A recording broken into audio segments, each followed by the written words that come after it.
welcome everybody to the KPA Day. Virtually, I know it would be much nicer to be at the hotel enjoying meeting each other on a face-to-face basis, but there you are, that's life.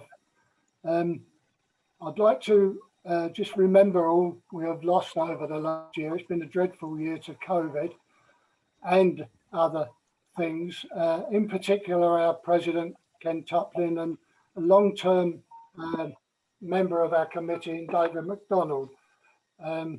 So we remember them with fondness and love.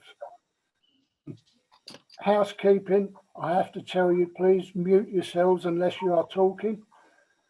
And if you wish to speak, please raise your hand or use the chat button to ask a question.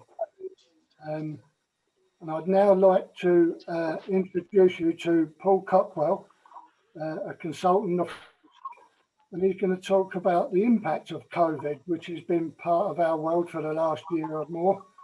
So welcome, Paul, and thank you. Thanks very much, Jim. And, good morning, everybody. I'm just going to go onto screen share. Can you put your hands up if you can see that? Oh, good. That's a start, isn't it? To the, we've overcome the hurdle of the technology, which is great.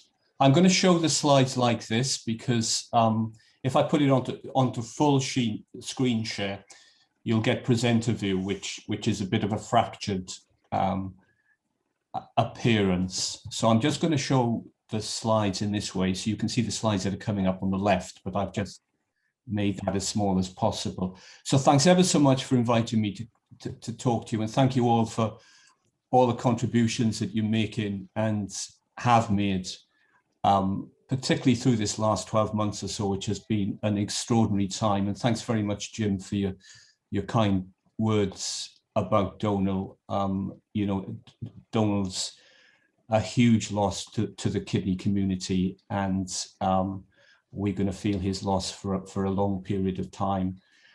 We've been in close touch with Donal's wife, Marie, and family, and there are advanced plans in terms of celebrating Donal's life at a professional level, and I'm sure that you as a group will be able to access those celebrations, and they're being planned both through the Renal Association but also through the Royal College of Physicians as well.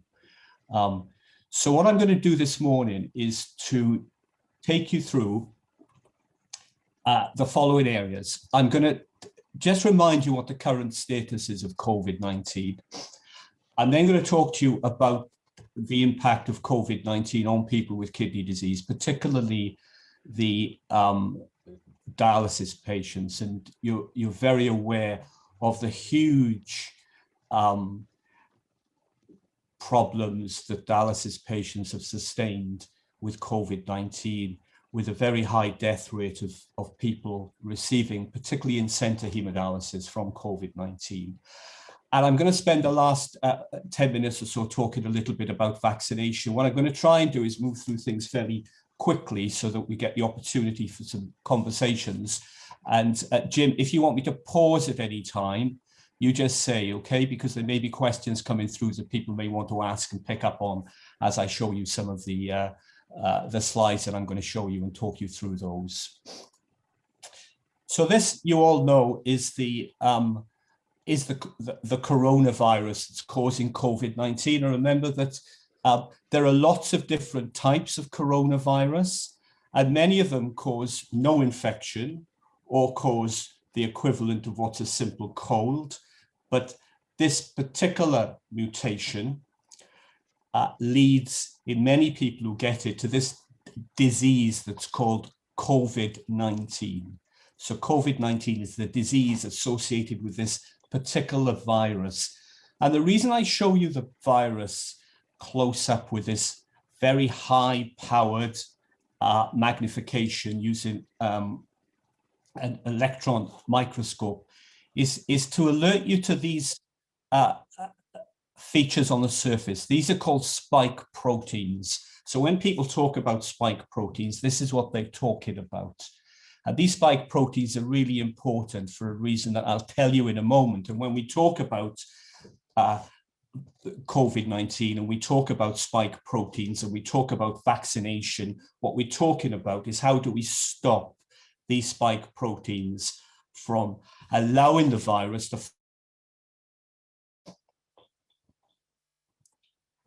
So one thing that was clear quite quickly with COVID-19 was that it was a disease of older people in the large majority of people who were affected by the virus.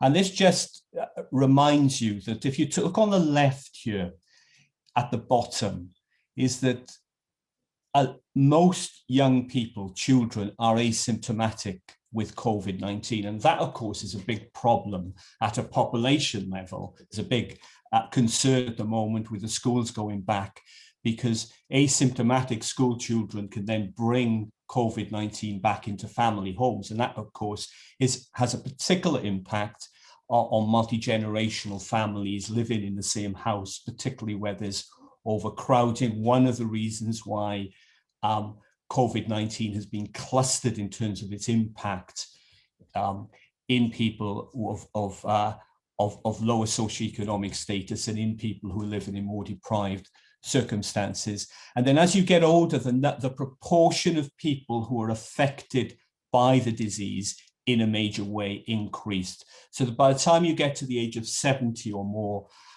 around 1 in 20 people get very sick of COVID-19 and end up in hospital requiring oxygen treatment and requiring supportive care. And some of those people will go to the intensive care unit. And when people go to the intensive care unit with COVID-19, there's a 1 in 2 chance that they won't survive that illness. If you look overall at the numbers at the population level from COVID, how many people actually die of COVID who get it? We really don't know that, but we think the numbers are most likely to be now around 1 in 200 people. And those numbers have dropped a lot. You've got to be very careful when you look at the reports of the number of people who've got COVID against the number of people who are in hospital, because we're testing a lot more people now than we are in the first wave. And if you look at the graphs that are shown on the news, what you'll say is, whoa, there's a lot more people with COVID now than there was back in March and April of last year. That's not the case. The case is we're testing a lot more people. So a lot of people in the first wave who had COVID never got tested for COVID. And you'll know this because you'll know family and friends who have had COVID, likely to have had COVID, but didn't have it confirmed the first time round. Whereas now, of course, the large majority of people who have COVID that's symptomatic are getting tested. But what you've still got is a lot of people who are asymptomatic. And that's the problem. One of the problems is that because some people don't get any disease, they carry it. And there's a lot of spread from that particular source because people aren't identified and aren't isolated and are therefore moving it around the community. And that's one of the challenges and one of the really important reasons why vaccination is so crucial. So when I showed you the first slide, what I showed you was the COVID virus really close up. So in the top left-hand corner here, you've got the virus. And look at these spike proteins on the surface of the virus. This is the way that the virus finds its way into the body. So these spike proteins bind to the body cells and find its way in. And they mainly find its way in when they causes disease into the lungs. So if you look at this on the right, this is a chest X-ray. And at the top right, you see fairly black lung, and that is normal lung. But in this X-ray, a lot of the lung tissue is whiter, and that whiter is where COVID's come into the lung. Now, actually, there are a lot of people who get what's called mild COVID who never come into hospital, but if you were to go and do their X-rays would look like this. And this patient may not be particularly unwell with this. Surprising, you may say, looking at that chest X-ray, but you can get these very dramatic appearances, which are not in themselves causing the individual to be sick. But some people then will become really sick. And I've looked after a lot of people with COVID because I've worked as an acute physician as well as a kidney doctor in the last year. And what I've seen is a lot of people come in with chest x-rays, such as the one on the left-hand side, where there's a lot of COVID. Most of those people will get better, but some people it'll go on. And the patient on the right here is on the intensive care unit, is on a breathing machine, and has got widespread COVID in the lungs. And many people with that degree of involvement of the lungs won't survive the illness. When we saw the first wave of COVID, it was about 1 in 2 people on the ITU were dying of COVID. Now it's about 1 in 3 people, and some ITUs are reporting 1 in 4 people. So we've become a lot better at our management of people with COVID. And there's a number of reasons for that. There's no doubt that we're a lot more accurate in assessing people. And in the first wave, there were some people who came into the hospital, were assessed in the emergency room, and were then sent home and shouldn't have been sent home. They were probably too sick. Now we're a lot more accurate in assessing people and bringing people in where it's clear that they are at risk of having COVID progress. Dexamethasone, which you'll have heard about, is a steroid, and that makes a big difference to how people do. So that says for every 5 people treated with dexamethasone, 1 life is saved, which is an extraordinarily effective treatment. We're much better at managing the fluids that patients have. In the first wave, people were either getting too dehydrated or getting too much IV fluid, and that was causing a lot of problems. And then there are other treatments. You'll have heard of anti-cytokine treatment. You'll have heard of tocilizumab, which is a clever antibody that's usually used for inflammatory and immune diseases, but is effective against COVID for some patients. And then we do things when people are in that it became clear in the first wave really help. Proning is one thing we do that we didn't do in the first few weeks when COVID was presenting back in March of last year. And proning is when you turn people over, you lie people on their front for a period of time and then put them back on their back. And that allows air to redistribute better in the lungs and makes it less likely that the oxygen levels will drop. Because when the oxygen levels in the lungs drop, that then can lead to people going downhill quite quickly. We also use a lot of non-invasive ventilation now, and some of you will be familiar with CPAP masks, which are used for obstructive sleep apnea, and that is non-invasive ventilation. That keeps the airways open and allows people, if you put oxygen through it, have high concentrations of oxygen, keeping the airways open. So we use that a lot more now than we did first time round. And also there are antivirus treatments as well, which there's some evidence for. And you'll have heard of things like remdesivir, which may be helpful for some patients, although that's a fairly controversial area. So that's one of the reasons why things are getting better, despite the new variant, the Kent variant, which spreads more rapidly than the initial variant that came into the UK. The outcomes are getting better because we have got more treatments available, and there will be more treatments coming through again. So that's just some background. That gives you a feel of where COVID is at the moment, and you'll know what the numbers are like nationally. The numbers are coming down really quickly in this period, and that's fantastic to see. And it's almost certainly the fact that vaccination has already had a big impact on those numbers of COVID-19 that we see. And more importantly, they're having a big impact on the numbers of people coming in to hospital. So while we're still seeing quite a lot of people with COVID, what we're seeing is there's probably more people with mild COVID now, and a smaller proportion of people that need to be admitted to hospital with COVID, which reflects the protective effect of the vaccination. So the renal community came together very early in the first wave of the pandemic. And Andrea and others on the call will remember that we put the first national collaboration calls in about 12 months ago in early March 2020.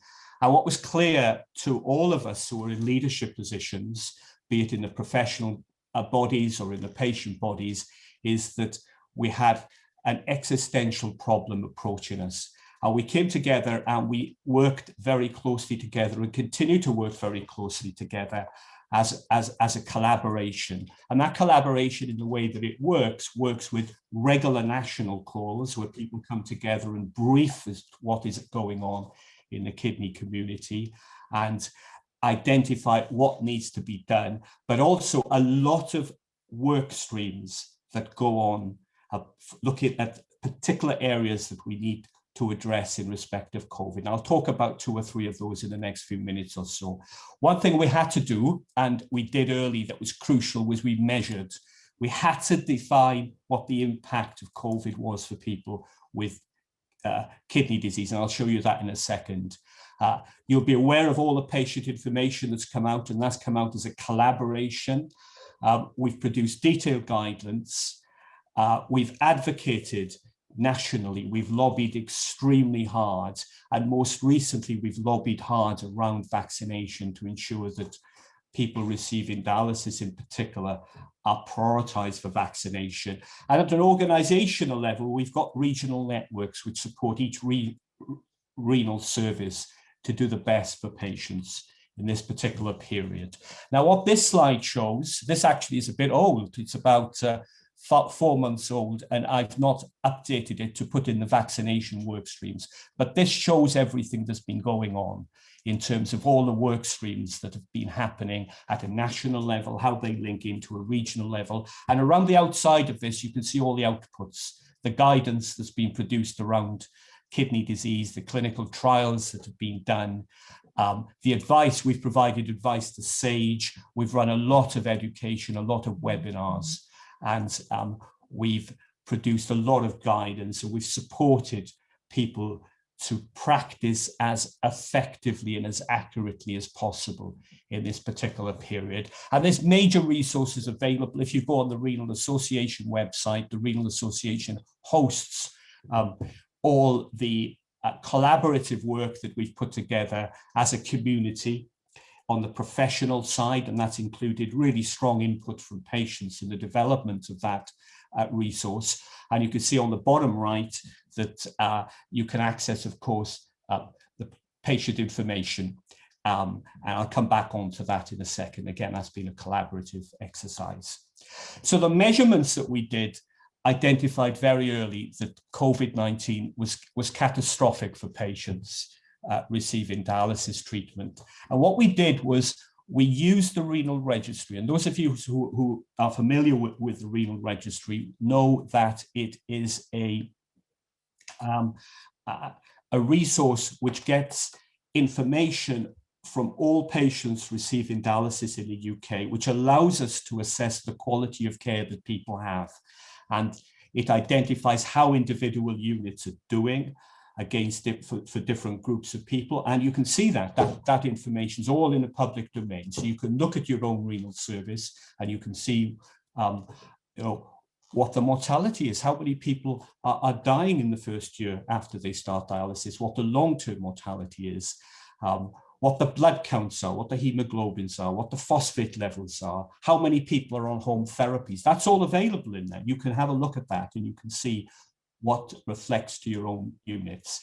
What we did for COVID was we put the renal registry data together with the national reporting system for COVID-19, identifying both cases and deaths. And that has allowed us to provide very regular reports that has shown the impact of COVID. And what I've done here is just shown you a bottom line of death data in the most recent report. So at the bottom where it says ICHD, that is patients receiving in-center hemodialysis.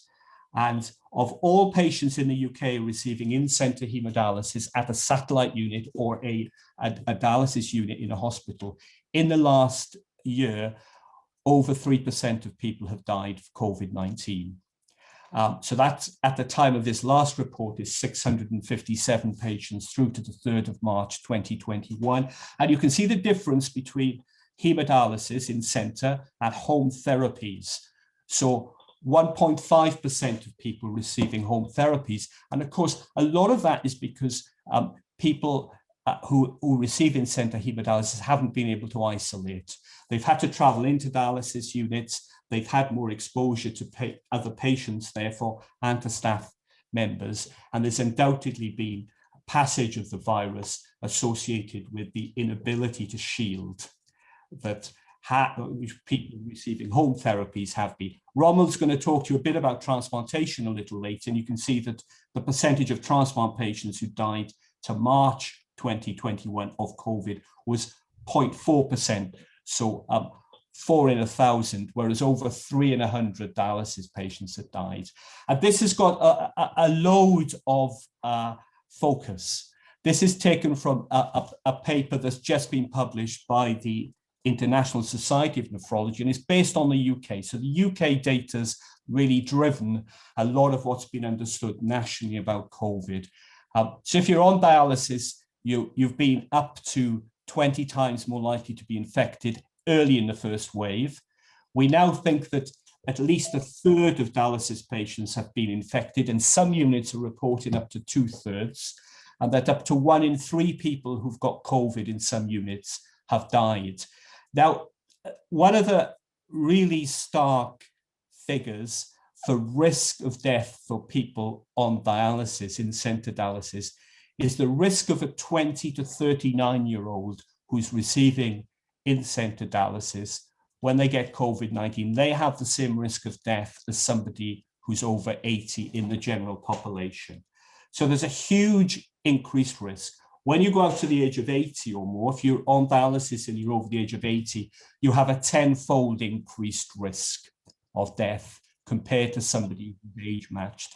So dialysis has a huge impact upon the risk, probably the biggest risk of anything. And what I've been trying to do when I've been advocating is emphasizing that it's care home equivalent.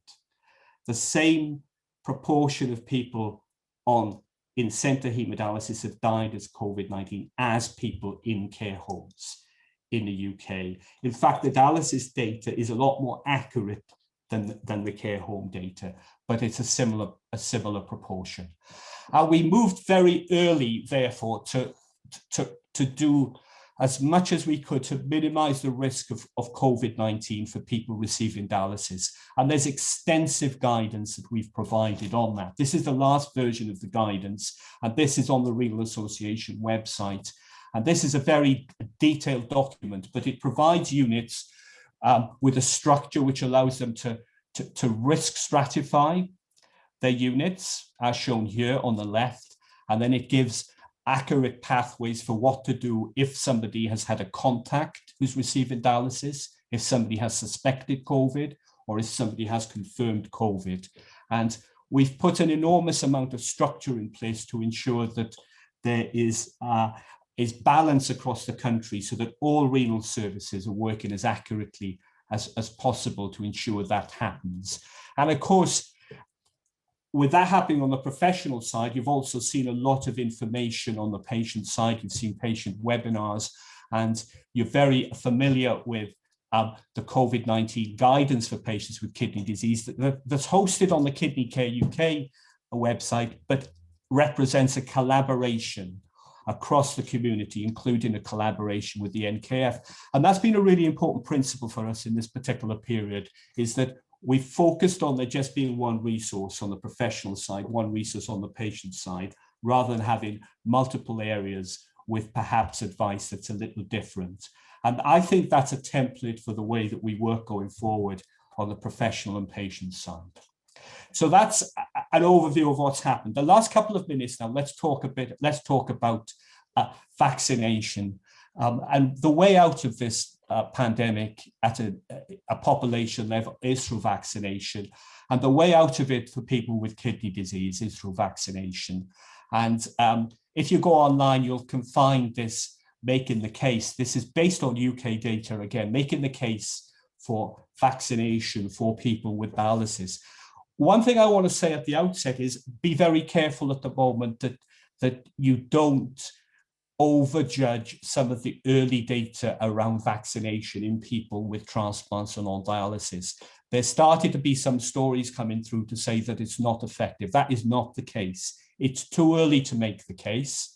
It's likely we're going to need to vaccinate people on in-center hemodialysis more frequently, but just having an antibody response doesn't tell you the whole story. If you haven't got an antibody response, it doesn't mean the vaccine hasn't worked. There are other ways that the vaccine works. So this is the current heat map. We've not collected data from Scotland, and there's a few units, particularly in the south of the country, who've not yet reported, but we have been collecting data on vaccination in-center hemodialysis. And you can see that the large majority of in-center hemodialysis patients have now been vaccinated. Indeed, in some units, it's close to 100% have received their first vaccine, and many people are now receiving their second vaccine. We pushed very hard to get in-center dialysis patients prioritized, and JCVI acknowledged that they should be prioritized after about 4 weeks of hard lobbying, and then we put a structure in place to support that. Now, I just want to say to finish, I just want to give you just a top line on why vaccines are so important and how they work, because you guys are all communicators and you'll be communicating out to other people around how things work. So the virus is on the left. To stop the virus, you need antibodies. Antibodies are these little proteins that circulate in the blood that can bind to infections as they come into the body and stop them actually having an impact. However, if you've not seen an infection, you haven't got antibodies. And therefore, when you first get an infection, you're very vulnerable because your antibodies are yet to develop. And antibodies take about 10 days or so to start to build. And the other parts of the immune system also take a similar amount of time to start to build up against an infection. And that's the period where people are vulnerable. So you'll hear about people coming in after being vaccinated with COVID. The reason they're coming in is because they've only had the vaccine in the last few days. The vaccine's probably only starting to kick in, the first dose, from about 10 days, and you need the second dose to fully kick in as well. So you'll remember me showing you this very early. So the vaccine finds the virus finds its way in via the spike proteins, which bind to the surface of body cells, particularly the lung lining, and get into the body. And that then causes the pneumonia that I showed you earlier on. The antibodies are not targeted against all the virus. They target mainly against the spike proteins. They bind to the spike proteins, so they stop the virus getting into the body cells. The vaccines, and this is the Pfizer vaccine, work to produce antibodies specifically against the spike proteins. So they're not actually working against the whole virus. So you'll hear a lot of disinformation about the vaccines themselves can cause infection by providing an infection that the body responds to. The vaccines aren't doing that. The vaccines are providing the body with the spike proteins so that your body recognizes the spike proteins and creates antibodies against the spike proteins to stop the virus going in. And this is how effective they are. So this is the Pfizer vaccine. The AstraZeneca vaccine is just as good. Look at this. This is the study that was published showing how effective the Pfizer vaccine was. The blue dots are people who've had a placebo. They've not had a vaccine, they've had a dummy vaccine. And they are people developing COVID, shown on the vertical axis. So people continue to develop COVID after they've had the placebo. The red line are people who've been vaccinated. Look at this. It basically flat lines. You stop getting COVID. Now, you'll hear about effectiveness. When people talk about 80 or 85% or 90% of effectiveness, what they're talking about is the drop in COVID numbers with the vaccine. But actually, the vaccines are far more effective than that. So if you look at the AstraZeneca vaccine data, yes, it's preventing 80 to 90% of infections, but it's stopping all severe infections. So the people who are getting infections are getting a lot milder infections and not being admitted to hospital. So that focus of all the vaccines on producing the antibodies against the spike proteins is very effective. And these are all the different ways in which the antibody, in which the viruses can do that. They're all different in the way that they're designed, but they all have the same endpoint, which is to drive the production of antibodies. And it's crucial that we get people vaccinated. And this is why. So if you look at a population where you have no vaccination, and shown here in blue, so everybody in blue on the top left susceptible. You put one person in there with COVID and it rips right through, and we've seen that happen. If you then vaccinate people, the vaccinations are, people are in yellow. You can see at the bottom, vaccination coverage. Even if you vaccinate 50% of the population, or 50% of the population are immune, there's still enough contact from one susceptible patient to go ripping through. And that's one of the problems, is that there are still going to be for some time a number of people who are not immune. But when you get above a certain threshold number in the population of people who've been vaccinated, shown here on the right, or have had infection, then the number of people who are not immune are relatively small and are far less likely to come into contact with somebody who does have an active infection. And as a consequence of that, vaccination can reach the level at which it becomes completely protective. So that's it from me. I've given you an overview of what the current status is with COVID. I've talked in particular about its impact on people with kidney disease, particularly people requiring dialysis. And then I've given you a sort of heads up around vaccination. There is some vaccine hesitancy in some renal units. That does look as if it's starting to improve, but in some dialysis units, up to 1 in 3 people receiving in-center hemodialysis, when first approached, said they didn't want the vaccine. That started to pick up a bit now, but for all of us, we need to continue to do work on that and encourage as many people as possible to get vaccinated. Can we welcome Rommel Ravanani, chair of the Kidney Advisory Group for the NHSBT. Welcome, Rommel. And he's going to update us on transplantation and strategy. So welcome. Could everybody else mute themselves, please?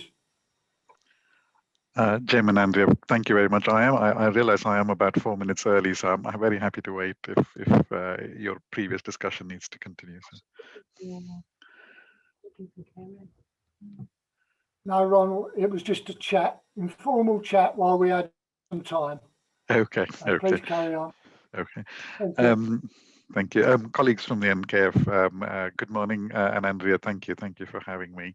On behalf of NHSBT, thank you very, very much for everything you do.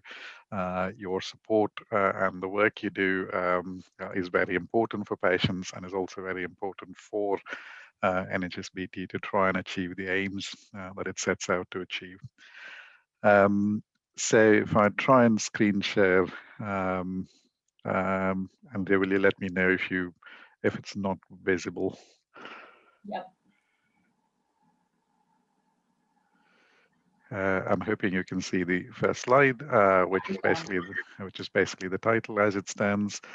So Andrea asked me to talk about the impact of COVID-19 on organ transplantation in the UK over the last year, and also an update on the NHS blood and transplant strategy. As I'm sure you know, it was going through the all parliamentary board, followed by sign-off with the various government departments in February.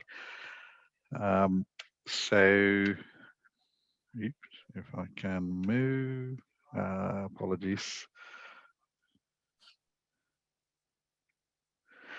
So if I do the first bit, which is to do with deceased organ donation and transplantation in the last year, I'm hoping the slide is moved.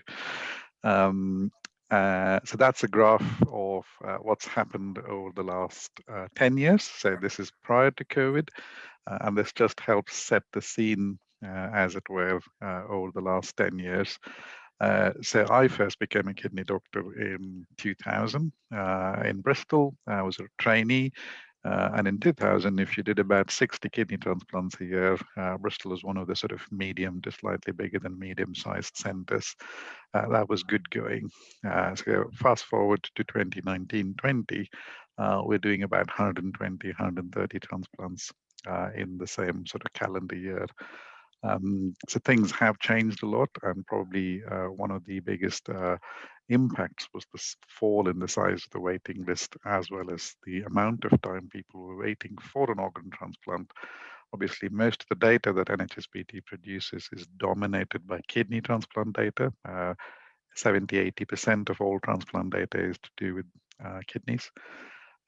So that's sort of representation that we used to do about 3,000 transplants 10 years ago, and we're now doing closer to about 4,000 transplants a year. So that's was the state of play leading up to February 2020, when something most of us weren't expecting started to happen. And that just shows it as a split of the two main types of deceased organ donors, the donors after brainstem death and the donors after cardiac death in the dark blue and the light blue bars. Again, the big increment happened in the DCD donors, nearly doubling over the last 10 years, and the DBD donors increasing by about 50% over the last 10 years. NHSBT and the transplant community as a whole are not still happy. We want to do more. The smaller graphs on the side gives you a comparison against other very mature countries that have national organ donation programs. So on the DBD side, we're not the best in the world. We have some way to go. On the DCD side, we are pretty good, with only Spain doing more donors after cardiac death than the UK does. So we'll discuss this a little bit more when we come to the strategy side of things. So what happened last year? So this graph, the black squiggly lines are the number of transplants that were performed in the year leading up to February, March last year, when the pandemic kicked off, and the squiggly blue line is the number of weekly transplants that were again performed in the 12 months before and the 12 months since the pandemic. So as you can see, on average, we used to have about 40 donors in any given week, most of 2019, and that fell at the lowest point in late March, early April to only 4 donors in a full week in the 3rd week in March. And correspondingly, the number of transplants also took a pretty big dive in March, April last year. So whilst that looks scary, the bit that makes me really, really happy is the fact how quickly things got back to normal. So by summer, by July, August, we were back to nearly doing the same number of donors and transplants, and that hopefully will give confidence that the core structure of organ donation and transplantation in the UK has a large amount of resilience, a good bounce. So despite having faced a once-in-a-generation pandemic, the service rebounded to near normal levels within 3 months after having taken a big deep dive. So we were holding on to that crumb of comfort, and that carried on till about, I guess, October, November, when the second and third waves started hitting the NHS. And again, not surprisingly, transplant numbers and organ donor numbers fell. The organ donation activity was probably very closely linked to how pressured intensive care units were. Since the vast majority of organ donors are typically in intensive care units in the last few days of life before they progress as organ donors. If ITUs were very, very full with COVID patients, and or ITU doctors and nurses were very busy caring for those patients, I guess quite a lot of routine care became harder, but again, despite which, at no point did organ donation and transplantation in the UK stop completely. So despite unimaginable pressures, again, a testament to clinical teams across the UK, they managed to hold the fort and trickle along, and nothing stopped completely. This graph basically gives you a split of the various organ types. And I guess for this audience, the light blue bar number at the bottom, which is kidneys, is probably the key number. So as you can see, leading up to February 2020, on average, we used to do about 200 kidney transplants per year.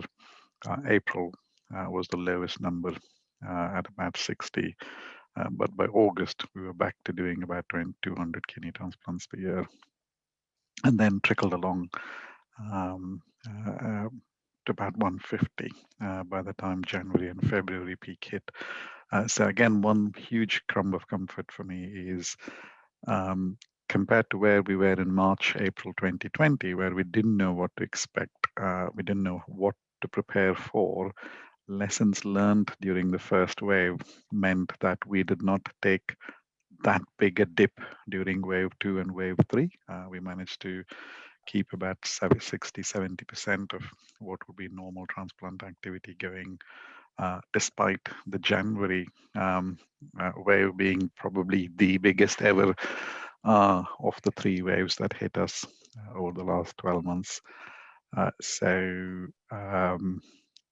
Like most things, once you know what you're dealing with, knowledge builds up, and once you have the knowledge, you're able to make more informed choices. So again, testament to clinical teams and patients across the UK for riding the wave with us in the last 2-3 months. From memory, I think I've shared the PDF of this with Andrea. If not, I'll happily send it across. So this just for the people who are sort of more geeky about numbers. This gives more information, more detail. But bottom line, we think we're going to finish the financial year 2021 at about 20% less kidney transplants overall, which, considering the impact of the pandemic on most other aspects of NHS care, where there's been a considerable reduction, I think coming away at the end of the financial year with only 20% less activity of kidney transplants, I think is much better than what we'd hoped for when we were facing this in April last year. The other key bit for kidney transplants is obviously living donor transplantation. Now here the story is slightly different, and so that graph probably gives you the best indication. The headline number on the top of the graph is the total number of living kidney donor transplants performed in the UK at any given year. And as you can see, the system was quite mature, doing about 1,000 living donor transplants every year for nearly 10 years. And the various sort of colored bars are the type of donors. So the dark blue bar is a related donor. The light blue bars are unrelated. And here the concept of related means whether they're a blood relative or not. So for example, spousal donors would come under the light blue bars under the unrelated wing. And we did about half the normal number in 2020. And this is probably for several reasons. From a resource reason, it is probably because anesthetists, ODPs, who are the expert practitioners in anesthesia in theatre teams, nurse teams in operating theatres, were all the kind of people who were pulled away from doing their normal day job to doubling up as intensive care clinicians, intensive care nurses, etc. And in many hospitals, operating theatres became turned into intensive care wards overnight to accommodate the additional patients coming out of COVID. So both the workforce got pulled, and for want of a better word, the real estate, i.e. the theatres, got converted into something else. And since living kidney donor transplants need those people, because you have to do an operation, you need the theatre, you need the people who can safely care for both donor and recipient in the theatre setting. And because living donor transplants were classed as what is called as elective surgery, i.e. planned surgery, whereas deceased donor transplants are non-elective surgery, living donor transplant activity took a considerably bigger hit. So we think we'll finish the financial year 2021 with about 500 transplants in total, roughly half what would be a normal year for us. This also had impacts on the National Living Kidney Donor Sharing Scheme. So we did not have, we had one matching run in October 2020. We would have normally had another matching run in January 2021, which we shelved because we knew that hospitals and clinical teams across the country were under immense pressure, and then we didn't want to pile on more pressure by them having to also have to deal with additional pairs that were matched, but no one could guarantee whether they could actually go on and have their transplant surgery. But the good news is we will have the April matching run as hospital systems are beginning to depressurize a little bit.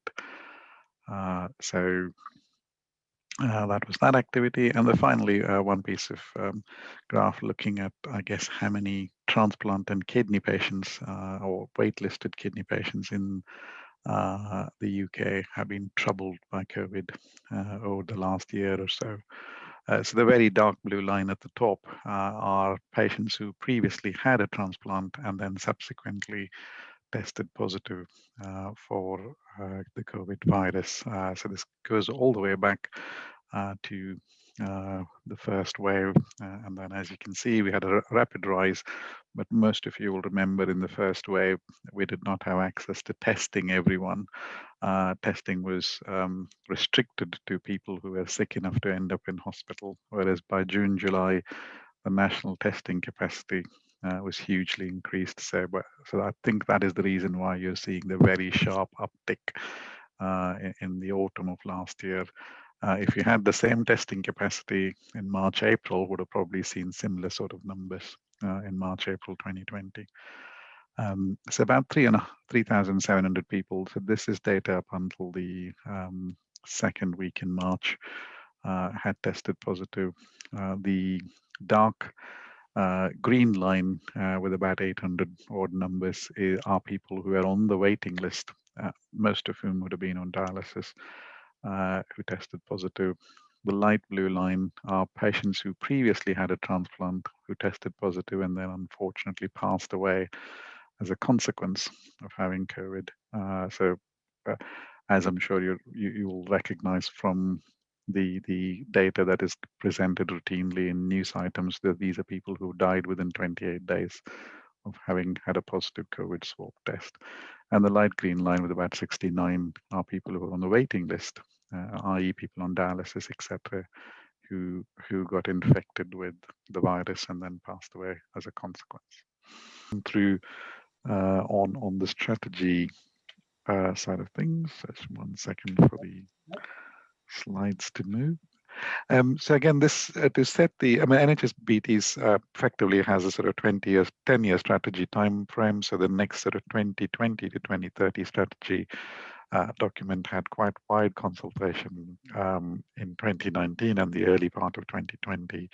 And then finally, I think had ministerial sign-off last week in February this year.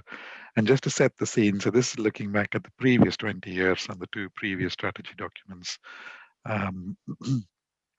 which made no bones about the fact that they wanted to increase organ donor numbers. And the line there talks about the fact that 2000, we were doing about 13 or 14 deceased organ donors per million population, and 2019 we were finishing at about 25 per million population. So having set that scene, these are just the headline aspects of the 2030 strategy document. So effectively the two big changes, if I may, are up until now, the two previous 10-year strategies talked all about donation. So we see this year, this decade, 2020 to 2030, as the sort of transition year where we are moving from focusing only on donation to also starting to increase our focus on transplantation. So for the next 10 years, NHSBT intends to equally focus on both donation and transplantation. And the reason for that is we see there is more to gain on the donation side, so it's not finished business. But because things have made so much progress on that side, we want to start focusing also on transplantation. And the term that is routinely used throughout the document is utilization, and basically trying to see if we can achieve more deceased organ donation. Do we have the systems, the processes, the plans, the workforce, everything in place to make sure all of those organs can be effectively, safely used, etc. So there are some technical aspects, such as what's called as reconditioning. Can you sort of perfuse the organs with the stuff to make them more usable? But there's also process steps like, I mean, our hospitals set up well enough to use the additional organs that come along, etc., etc. And whether it is resource limitation, whether it is clinical limitation, it's unwarranted variation, basically to focus on all aspects to make sure that that we count success by increasing the number of transplants and not just looking at the increased number of donors.